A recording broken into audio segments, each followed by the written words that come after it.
माणिकराव कोकाटेंना हायकोर्टाचा मोठा दिलासा बघा. सगळ्यात मोठी बातमी आहे. माणिकराव कोकाटेंच्या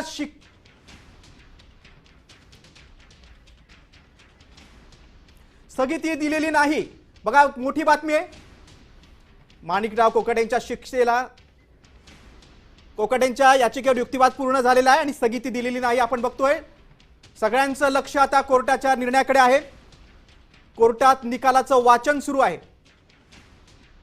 माणिकराव कोकाटेंना जेल होणार की बेल मिळणार याकडे संपूर्ण राजकीय वर्तुळाचं लक्ष आहे. कोकाटेंच्या याचिकेवर दोन्ही बाजूंनी युक्तिवाद पूर्ण झालेला आहे. निकालाचं वाचन सुरू आहे. थोड्याच वेळात जामिनावर निकाल येणार आहे. कोकाटेंवर लीलावती हॉस्पिटलमध्ये अँजिओग्राफी झालेली आहे, त्यामुळे त्याचा वैद्यकीय अहवाल देखील महत्त्वाचा असणार आहे. कोर्टात निकालाचं वाचन सुरू आहे. त्यामुळे माणिकराव कोकाटेंना आता जेल की बेल याकडे संपूर्ण राजकीय वर्तुळाचं लक्ष आहे. ऐन निवडणुकीच्या तोंडावर महायुती सरकारसाठी हा मोठा फटका आहे. कोकाटेंच्या याचिकेवरचा युक्तिवाद पूर्ण झालेला आहे. ॲडव्होकेट रवींद्र कदम आणि ॲडव्होकेट अनिकेत निकम यांनी जोरदार युक्तिवाद केलेला आहे. कोकाटेंच्या आर्थिक मुद्द्यावरून कोर्टाला हे पटवून देण्यात आलेले आहे की त्या सदनिकेसाठी कोकाटे पात्र होते.